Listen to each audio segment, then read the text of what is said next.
Charities on Friday, December 2nd for the 33rd Annual Spirit of St. Nicholas Ball at the Chicago Hilton. The Spirit of St. Nicholas Ball is one of the most elegant galas of the holiday season in Chicago, and proceeds provide critical funding for our programs and services into the new year. Families, friends, and work colleagues make a tradition out of gathering at this extraordinary black tie event to celebrate the Christmas season. Enjoy an opening reception, gourmet meal, and live entertainment courtesy of the Ken Arlen Orchestra, all in support of Catholic Charities. Don't miss this special night for a great cause on Friday, December 2nd.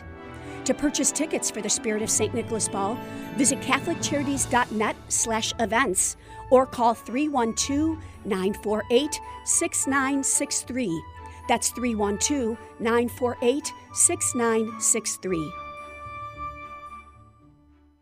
The Cemetery Ministry is a core ministry of our Catholic faith tied to the corporal works of mercy. It's comforting to know that our Catholic cemeteries are caring for the remains of our loved ones awaiting the resurrection. There are 44 Archdiocese of Chicago Catholic cemeteries willing to help you in your time of loss.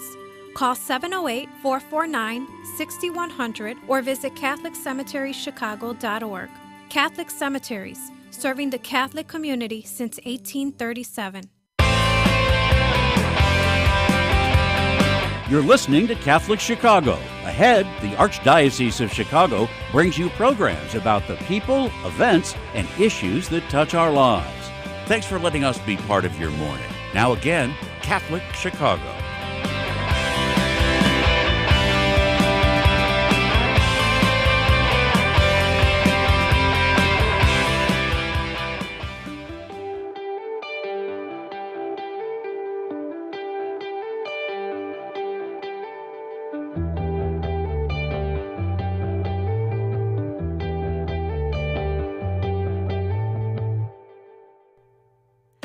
Good morning and welcome to the Voice of Charity.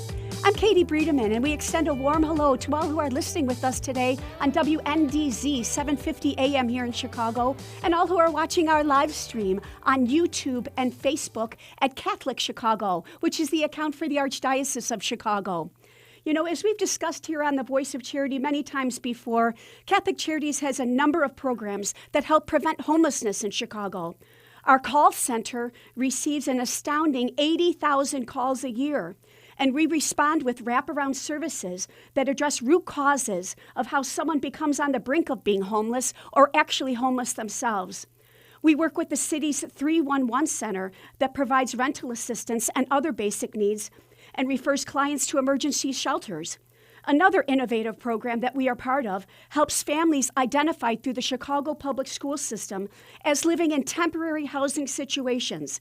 Here to tell us all about this groundbreaking program are Sharon Love, Catholic Charities Department Director for Permanent Supportive Housing, and Hermes Bryant, who is a very skilled, accomplished case manager in this same housing impact area. Welcome, Sharon and Hermes. Thank you. Thank you. Thanks so much for being with us today. We just admire your work so much because you're really on the front lines of addressing this chronic, very significant problem in the city of Chicago. Sharon, can we start with you? Can you please provide us with an overview of the CPS-FIT program? Yes. Catholic Charities Chicago Public Schools Families in Transition program is a unique, innovative, permanent supportive housing program designed to end homelessness within our households who have children that are enrolled in Chicago public schools. Clients are matched to our program via the coordinated entry system, which clients are assessed and entered into the homeless database system. In addition to CES, which is the coordinated entry system, every CPS school has a homeless liaison equipped to provide social service to homeless families. CPS-FIT also works with STLS. There are a lot of acronyms. Students in temporary living situations which they assess homeless families and they complete necessary paperwork for referrals. STLS program protects the educational rights of children in temporary living situations, and they provide wraparound services until those individuals are matched to a housing program. Eligibility is households can can consist of a 1 or 2 parent family composition, but must have a child or children enrolled in CPS. Homeless status must consist of residing in a shelter, doubled up, residing with a family member or a friend, or either individuals can be residing in a place not meant for human habitation, such as sleeping in a vehicle, abandoned building, public transportation, bus, trains, or parks, or etc. Housing programs, which families in transition consist of 15 households who have children under the age of 18 who are enrolled in Chicago public schools in specific target areas, which are Austin, Inglewood, and Humboldt Park. Our program provides permanent housing and intensive case management services, which clients receive a combination of supportive services internally and externally within the community. Through our individualized service plans, clients focus on barriers that limit them from becoming self-sufficient and independent. Clients focus on raising healthy children, increasing CPS parent involvement, increasing or maintaining income, reducing debt, increasing their self-determination skills, and also their participation in the housing program. That's an overview of the Families in Transition program that we provide direct services to families. And so this program was started in 2017, and on a regular basis, it assists 100 families, correct? And Catholic Charities is one of 6 partners assisting these families, correct? Correct. And so I know that from these neighborhoods that you identified, there's schools in Austin, in Humboldt Park, in Inglewood, that either the teachers or the administrators might identify a student that they're concerned about. And so they refer that student's family to CPS. CPS contacts one of the 6 partner agencies, Catholic Charities being one of them. And that's how the process begins of establishing a relationship with that family. Is that also correct? Correct. Okay, great. And so, Sharon, there are different layers in regard to the referral system, but the main goal is to make sure that the clients receive the appropriate service in regard to matching them to appropriate housing. Okay, so that's the first goal, right? Just establish safe and affordable housing for them, and then you work with them on maybe some other issues that you can assist with, as you said, the wraparound services to help them become stable and self-sufficient and pursue their dreams in life. It's really so sad and tragic that these children might be identified as living in temporary living situations. Can you tell us what some of those situations are? I know you mentioned some of the conditions already, but can you elaborate a little bit more on what these schools identify that student as living and that what would be qualified as temporary living situation? Temporary living situations, as I identify, is residing in a shelter. CPS looks at things beyond what we typically see. They see the eyes of children who have to live in these situations and actually have to come to school, and to be a parent and not be able to provide for your child. Our children within our CPS system that are homeless have been traumatized. And sometimes they become re-traumatized because of the lack of services that are not provided. This unique program may be only 100 programs that provide for 100 families. But look at all the rest of the families within the community that are not serviced.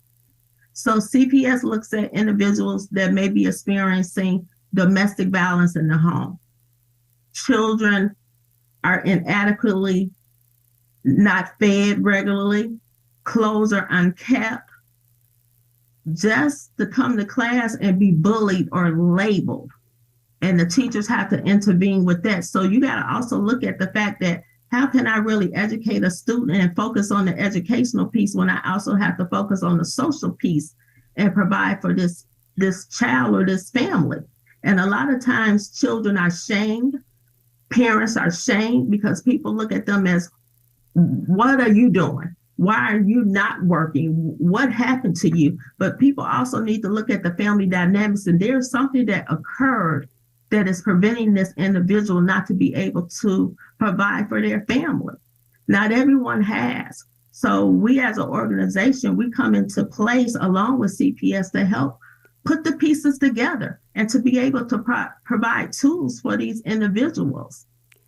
And as you I hope I answered that question. No, it's beautifully said. And so as you address the trauma and maybe try to help get to the root of the trauma, that healing process begins as you address these basic needs and help them become stable again.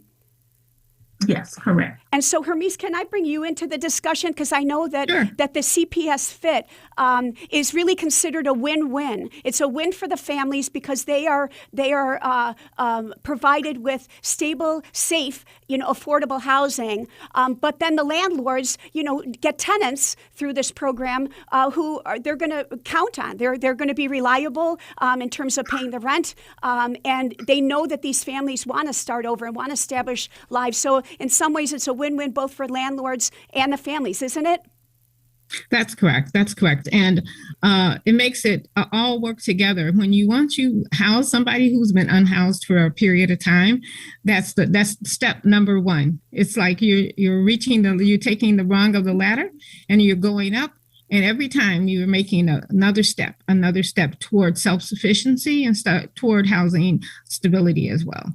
And so we should mention that out of these 100 families that are in CPS-FIT, once a family considers themselves stable and Catholic Charities considers them stable, we welcome a new referral. But sometimes families are in this program for a long time. And so it really is so wonderful that there isn't a time limit. There's no cutoff date because the recovery process from whatever trauma they've been through is an unpredictable amount of time. Right, Sharon? Correct. Okay, great. And so can you also talk about the impact that this program is having in Chicago? It's funded by the Chicago Low Income Housing Trust Fund. Can you talk a little about that, Sharon, and then talk about the numbers of families that have been able to helped since 2017? Yes, we have two funding sources within Families in Transition. The first funding source is the Department of Family Social Services, which is DFS. They provide funding for the social service component and also client assistance, which we provide furniture assistance, food assistance, and also transportation assistance, which allows clients to get to point A to point B to transport their children to school or either to seek employment. The second funding source is Chicago Low Income Housing Trust Fund, acronym, which is CLIF. They provide the rental subsidy for our housing units for our program participants. And that's really the largest city-funded rental assistance program in the nation, isn't it? Yes, it is. And so it really shows the importance of this program, the impact that it's having. Do you have any statistics, Sharon, about how many families have been helped and how many families are being assisted currently? Currently, to my knowledge, in regard to Families in Transition, we've been able, since 2017, we've been able to service maybe close to 100 individuals within the Family in Transition program. That's you also amazing. have to realize that it may be 15 households, but within that 15 households, they have other adults, which also encompass the family composition. When we look at a family, we just don't say one adult and 2, 3, 4 children. We work with the whole family as a whole because we never want to limit anyone, because that is their social dynamics and that's their family dynamics that they're also working with. Absolutely. And each member of that family is on his or her own journey, recovering from the trauma and trying to become stable. So if you'll please bear with us, we're going to take a break here on The Voice of Charity. And when we return, we're going to continue our conversation with Sharon Love and Hermes Bryan, talking about CPS-FIT, preventing homelessness in Chicago. Please stay tuned.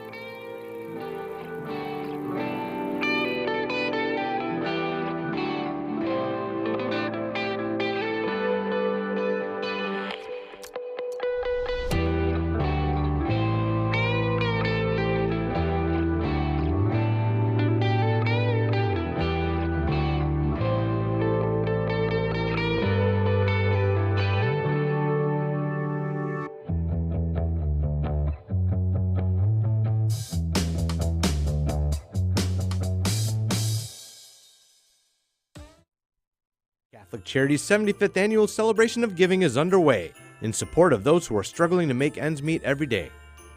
Individuals, families, colleagues, neighbors, parishioners, and friends purchase thousands of gifts and basic necessities to ensure Catholic Charities clients and their families have a joyful Christmas morning. There are many ways to get involved, including online wish lists that make giving easier than ever before. If you can join us in this special Chicago Christmas tradition as volunteers and donors, please email us at cog@catholiccharities.net.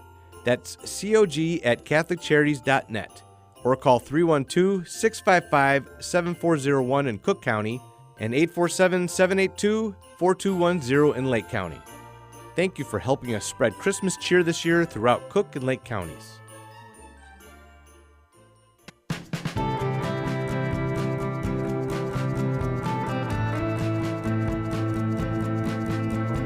This is year 44 for me teaching. When I started here, there were teachers here that had taught me when I was a student. Now I'm the old person. Right now, I teach junior high math. I love when kids find what I'm teaching to be fun and they get it. I see that light bulb go off and it's a thrill. People are always amazed. What? You're here for 44 years? It's hard for me to believe, frankly. I love what I do. Every summer I think, oh, I miss the classroom. Even on the weekends, I think I can't wait to get back on Monday and teach those quadratic equations. Shape the next generation of leaders. Teach. Apply today at archchicago.org/schooljobs. Join Catholic Charities on Friday, December 2nd for the 33rd Annual Spirit of St. Nicholas Ball at the Chicago Hilton. The Spirit of St. Nicholas Ball is one of the most elegant galas of the holiday season in Chicago, and proceeds provide critical funding for our programs and services into the new year. Families, friends, and work colleagues make a tradition out of gathering at this extraordinary black tie event to celebrate the Christmas season. Enjoy an opening reception, gourmet meal, and live entertainment courtesy of the Ken Arlen Orchestra, all in support of Catholic Charities. Don't miss this special night for a great cause on Friday, December 2nd. To purchase tickets for the Spirit of St. Nicholas Ball, visit catholiccharities.net/events or call 312-948-6963. That's 312-948-6963.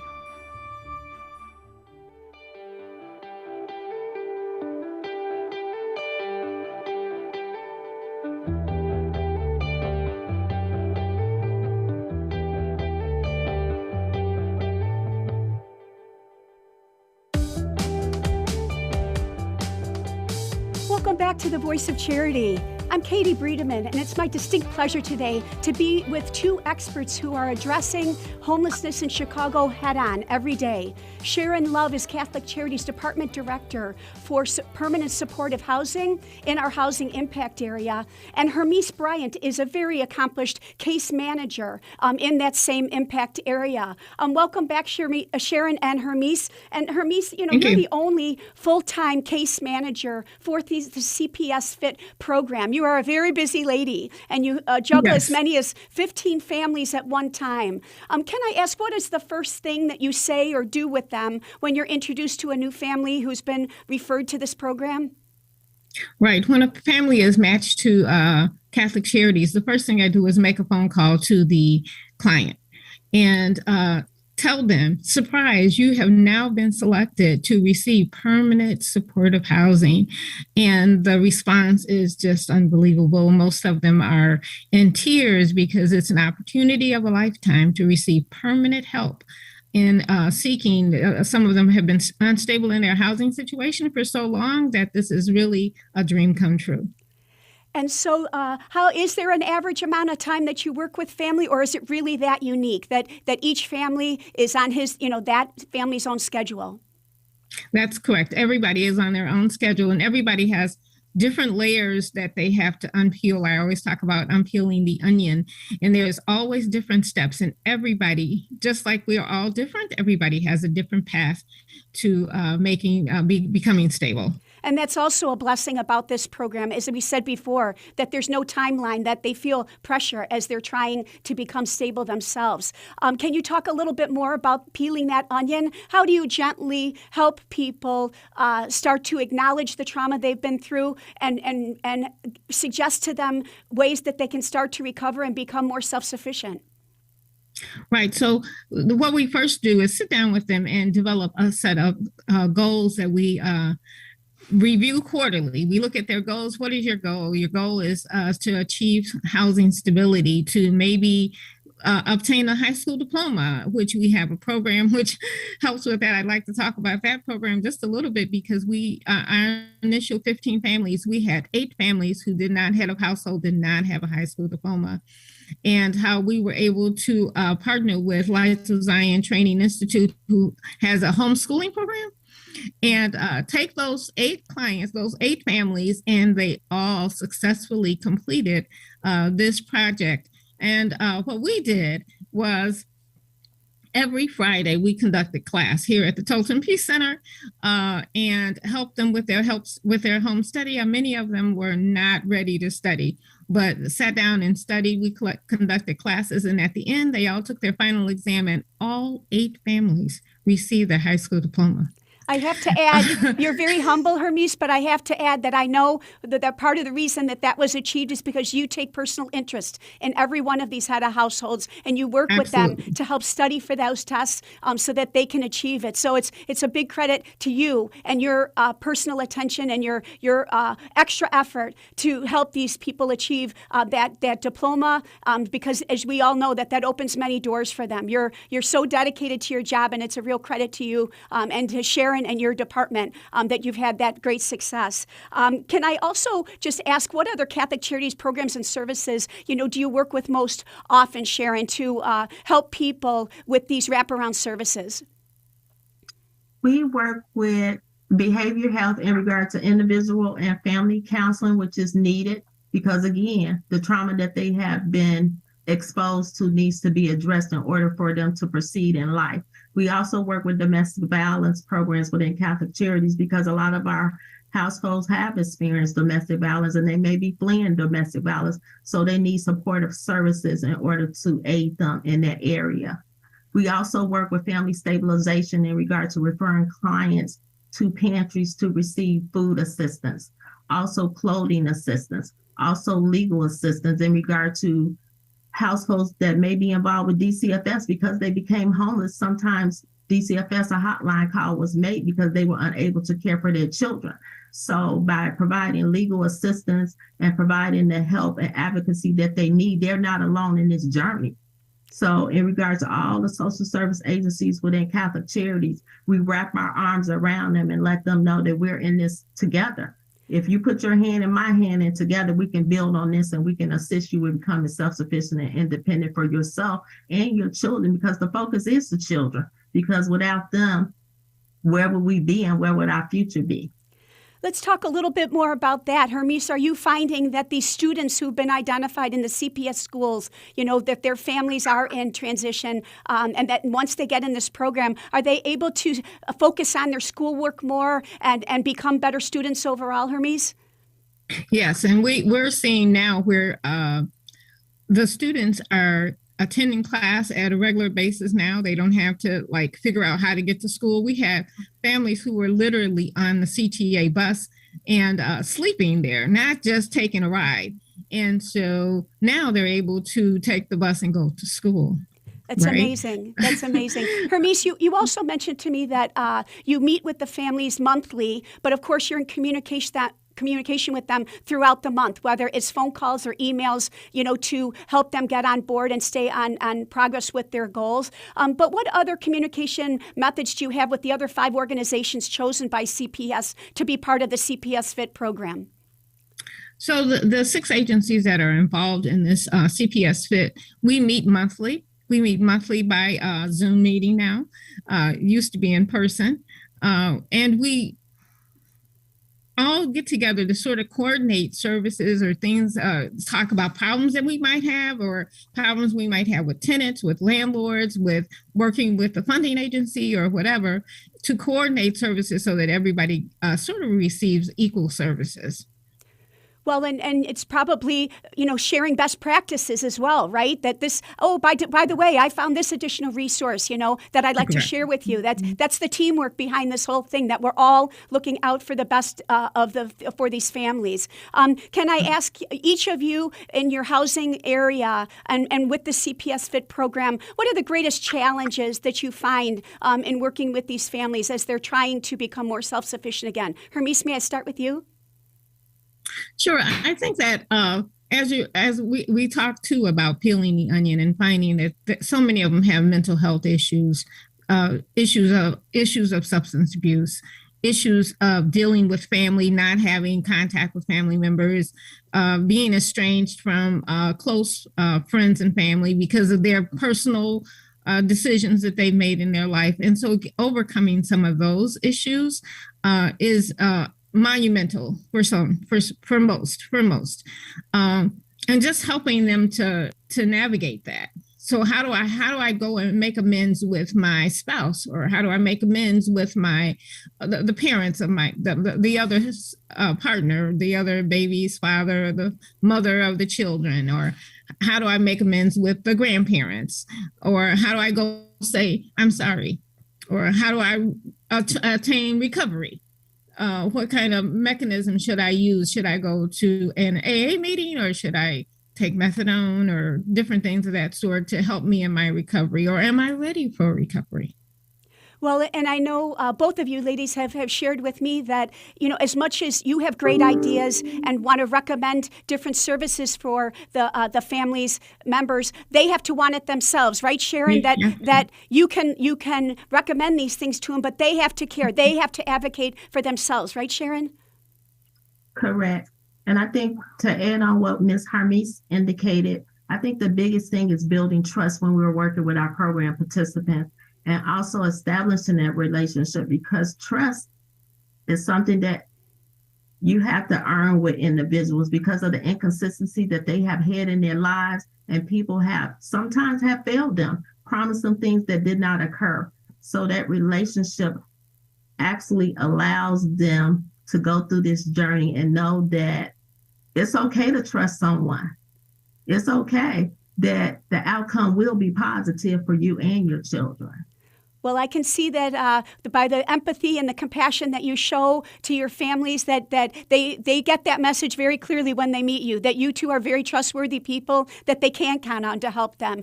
In our short time left, as we talked about the challenges, what are the greatest benefits? What do you like best about your job, Hermes? Oh, boy, just working with clients, seeing these families achieve over and beyond.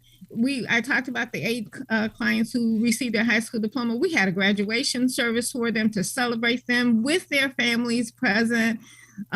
Just seeing those kind of things happen. See, 3 of our families now have full-time jobs within CPS, believe it or not. We've had 3 families who graduated because they made too much money. So just seeing those successes and is so wonderful. Anything to add to that, Sharon? The biggest thing is maintaining stabilization and maintaining that key to their home that they turn each and every day that they enter their home with their family.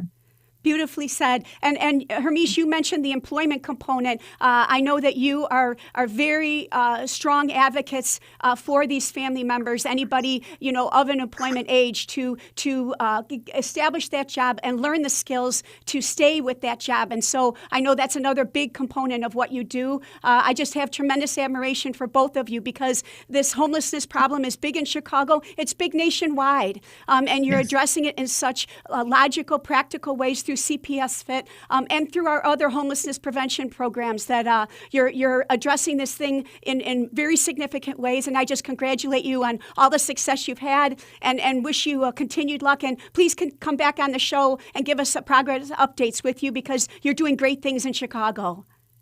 Thank you. You. Thank you Thank so you much. so much. Thank you Thank so much. so much. Thank you so much for being on the show today. And we invite all of you Thank you. back again next week for another edition of The Voice of Charity. For now, this is Katie Breeden, and we thank you for tuning in and believing in the mission of Catholic Charities.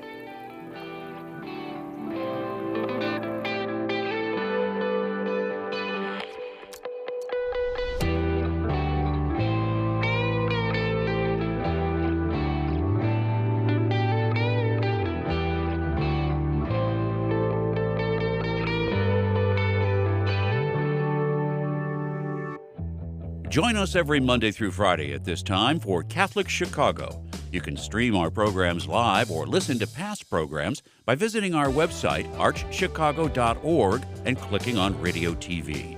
And please connect with Catholic Chicago on social media.